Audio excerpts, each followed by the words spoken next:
Selamat siang, salam sejahtera bagi kita semua.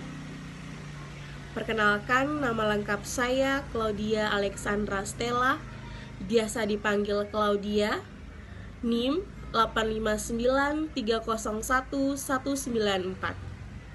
Prodi PG PAUD, tugas penanganan anak berkebutuhan khusus.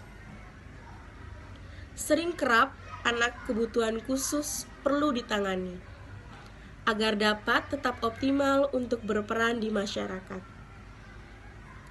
Baik teman-teman, dalam video edukasi ini, saya mengambil topik yaitu anak gangguan bahasa dengan anak yang gagap.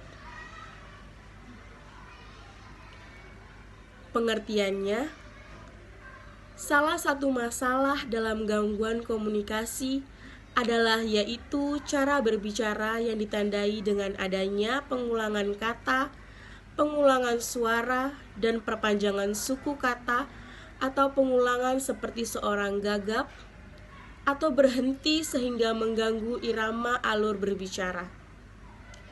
Gagap muncul secara tahap pada anak usia 2 hingga 7 tahun dan biasanya memuncak hingga tumbuh dewasa sehingga anak sulit mengalami perbincangan atau cara bahasanya tidak sopan. Tidak ada penyebab yang jelas dan dapat menerapkan munculnya gagap dan juga faktor keturunan yaitu 71%. Sudah banyak para ahli yang mengatakan tidak ada pengobatan yang dapat dilakukan, tetapi diperlukan motivasi dan dedikasi yang tinggi dari penderita maupun di sekitarnya. Penyebarannya biasanya ada faktor-faktor yaitu lingkungan. Pada umumnya adalah sekitar 5-10% anak-anak memiliki gangguan perkembangan bicara dan bahasa signifikan, termasuk anak yang gagap. Dapat terjadi pada anak-anak dari berbagai latar belakang dan dari kelompok usia. Beberapa kemungkinan anak mungkin mengalami gagap sementara, sedangkan yang lain mungkin mengalami gagap lebih parah dan memerlukan intervensi atau terapi yang berkelanjutan. Faktor risiko untuk gagap pada anak meliputi riwayat keluarga dan gangguan bahasa atau gangguan bicara lainnya, kurangnya pendengaran, gangguan perkembangan lainnya, dan lingkungan yang kurang merangsang untuk perkembangan bahasa anak. Penyebabnya, faktor genetik, anak dengan gangguan bahasa atau anak dengan gangguan bicara lebih mungkin mengalami gagap,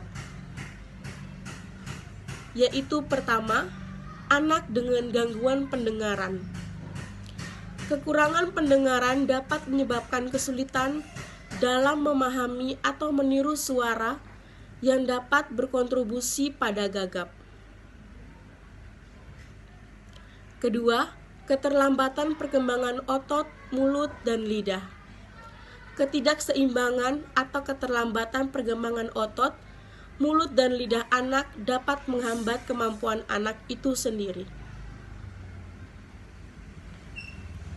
Faktor lingkungan, yaitu lingkungan yang kurang merangsang untuk perkembangan bahasa, seperti kurang interaksi verbal dari orang dewasa atau paparan terbatas terhadap bahasa, dan dapat juga mempengaruhi perkembangan bahasa berbicara pada anak.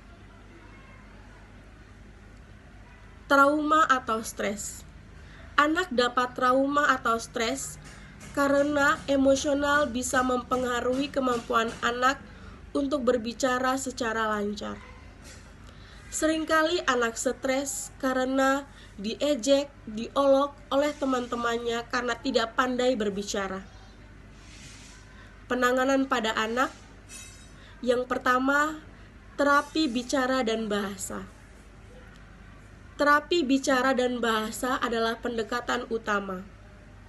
Yang kedua, dukungan keluarga. Anak sangat sering kurangnya dukungan dari keluarga dan lebih harus memahami dan mengatasi gangguan bicara anak sangat penting. Memberikan dukungan emosional dan melibatkan seluruh keluarga untuk bisa membantu anak bangkit. Sekian dari saya, video ini, terima kasih.